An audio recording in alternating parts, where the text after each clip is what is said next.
रास्ताয় দাঁড়িয়ে বলছে कि खूनी का 10 चक्का आप सजा दो। आज परिवार की तरफ से सुप्रीम कोर्ट में जो लोग वकील वहां पर खड़े हुए हैं वो लोग लड़ रहे हैं। किसके खिलाफ? रेपिस्ट के खिलाफ। किसके खिलाफ? कत्ल के खिलाफ। किसके खिलाफ? दुर्नीति के खिलाफ। किसके खिलाफ? পশ্চিমবঙ্গের সরকারের তাদের কর্তৃত্ববাদী, তাদের স্বৈরাচারী, তাদের হিটলারিজমের বিরুদ্ধে। কিন্তু এই উকিলদের বিরুদ্ধে সুপ্রিম কোর্টে যারা দাঁড়িয়েছে তারা কেন দাঁড়িয়েছে? তারা কেন দাঁড়িয়েছে? এক পক্ষের উকিল দাঁড়িয়েছে যাতে ধর্ষকরা শাস্তি পায়, আর এই উকিলদের বিরুদ্ধে যারা দাঁড়িয়েছে তারা সুপ্রিম কোর্টে কেন দাঁড়িয়েছে? তাদের দাঁড়ানোর কি প্রয়োজন? তাহলে কি তারা দাঁড়িয়েছে যে ওই পক্ষের উকিলরা যারা খুন ধর্ষকদের শাস্তি চাইছে আমরা ওই উকিলদের বিরোধিতা করছি? তাহলে ওই উকিলদের বিরোধিতা করা মানে তো খুন ধর্ষকদের শাস্তি না পাওয়া। इन सब वकील को पैसा कौन दे रहा है? पश्चिम बंगाल का स्टेट गवर्नमेंट पैसा दे रहा है। कितना पैसा? एक दिन का हियरिंग का पैसा होता है 20 लाख रुपए। कार पैसा, कार बापेर पैसा ममता बनर्जी दाঁড়িয়ে দিয়ে দিচ্ছে সুপ্রিম কোর্টের এই উকিলদেরকে যারা খুনিয়া দর্শকদের বিরুদ্ধে দাঁড়াচ্ছে। कुछ জিজ্ঞেস করেছে আপনাকে? একবারও বলেছে? একবারও পশ্চিমবঙ্গের স্বাস্থ্যমন্ত্রী, পুলিশ মন্ত্রী এরা একটা বার জবাব দিচ্ছে যে কেন সেদিন রাতে একটা সিভিক ভলেন্টিয়ার আর্জি করেন ওই চেস ডিপার্টমেন্টে ঘোরাঘুরি করছিল? কি তার পরিচয়? আরে এলাকার লোক ওকে দালাল বলে জানে। দালাল।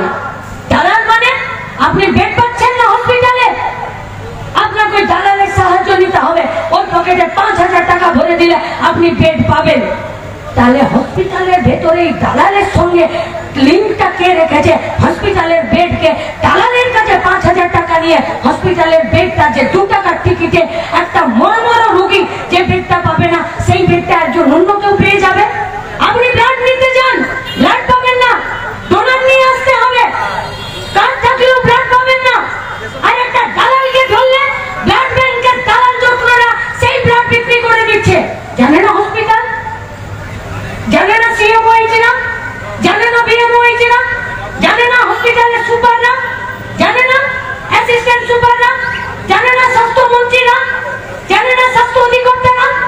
ডাক্তাররা জানে না? জানে তো। জানে বলেই তো আজকে ডাক্তাররা রাস্তায় নেমেছে যে আর নয়, বহু হয়েছে, আর নয়। তাই ডাক্তাররা মুখের মতন জবাব দিয়েছে যে সরকারের থেকেও সরকারের বিরুদ্ধে লড়াইটা করা চাই। তাতে মানুষের জন্য সরকার, সরকারের জন্য মানুষ নয়। শুধু কি দুর্নীতি জেলা হসপিটালে? শুধু কি দুর্নীতি आरजीकर मेडिकल कॉलेज है? आपका ग्रामीण उप स्वास्थ्य केंद्र में दुर्नीति नहीं है? क्या बोलते हैं लोग कि बहुत ही माँ गुलो बच्चा होते गए लेबर रूम में चले गए, प्रसव व्यथा शुरू हो गए, हॉस्पिटले নিয়ে চলে গেছে লেবার রুমে, তার বাচ্চা হবে, বাচ্চাটার মাথাটা বের হয়ে গেছে, ডাক্তার বাচ্চাকে ছুঁচ্ছে না কেন? কারণ ডাক্তারের কাছে গ্লাভস নেই, হসপিটালে গ্লাভসের সাপ্লাই নেই। ডাক্তার লিখে দিচ্ছে পেশেন্ট পার্টিকে যে যাও গ্লাভস কিনে নিয়ে আসো বাইরে থেকে, তবে গিয়ে বাচ্চাটার মাথা ধরে মায়ের পেট থেকে বার করে দেবো। কেন? আমি তো গামছা কিনলে সরকারকে দস্তুরের মতন আমি ট্যাক্সের টাকা দিই, আমি তো মোবাইলে রিচার্জ করলে আমি তো সরকারকে ট্যাক্সের টাকা দিই, আমি খেতে পাই আর না পাই একটা বিড়ি কিনলেও তো সরকারকে ট্যাক্সের টাকা দিই। তাহলে আমার বাড়ির, আমার বাংলার, আমার মায়েদের বাচ্চা হলে সেই বাচ্চার মাথাটা বেরোলো, ডাক্তারের কাছে একটা গ্লাভ কেন থাকবে না? কেন সিডিপিওরা গায়ে গায়ে ঘুরছে না?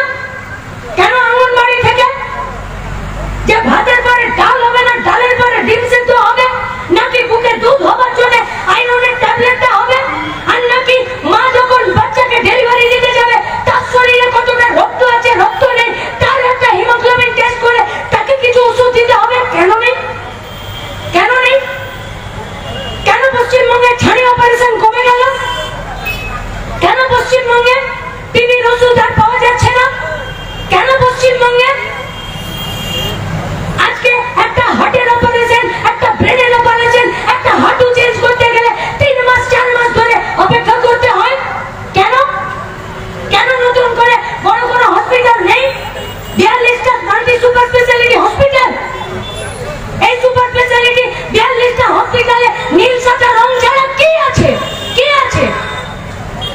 প্রশ্ন তুলবেন না?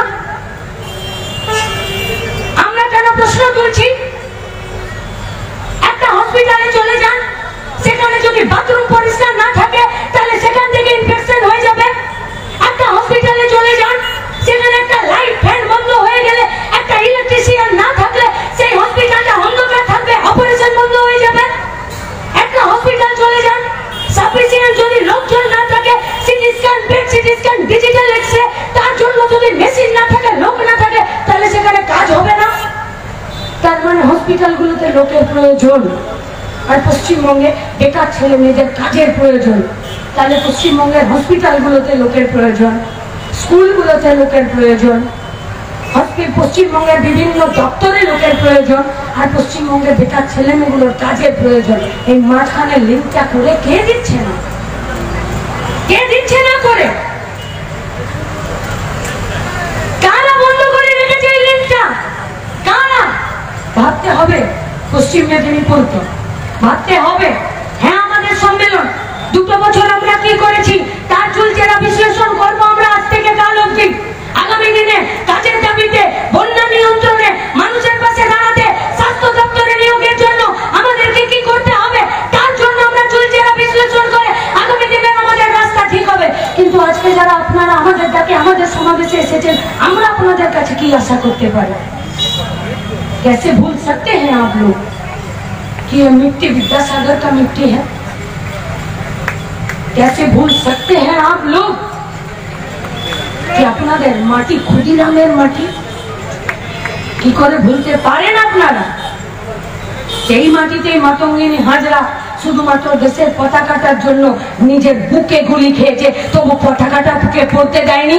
তাহলে পশ্চিম মেদিনীপুরে আমাদের পূর্বপুরুষরা হলো মাতঙ্গিনী হাজরা, আমাদের পূর্বপুরুষরা হলো ক্ষুদিরাম বসু, আমাদের পূর্বপুরুষরা হলো সুকুমার সেনগুপ্ত আর বিদ্যাসাগররা। সেই মেদিনীপুরের রক্ত এত ঠান্ডা হয়ে যেতে পারে না যারা দুর্নীতির কাছে মাথা নামিয়ে বাঁচবে।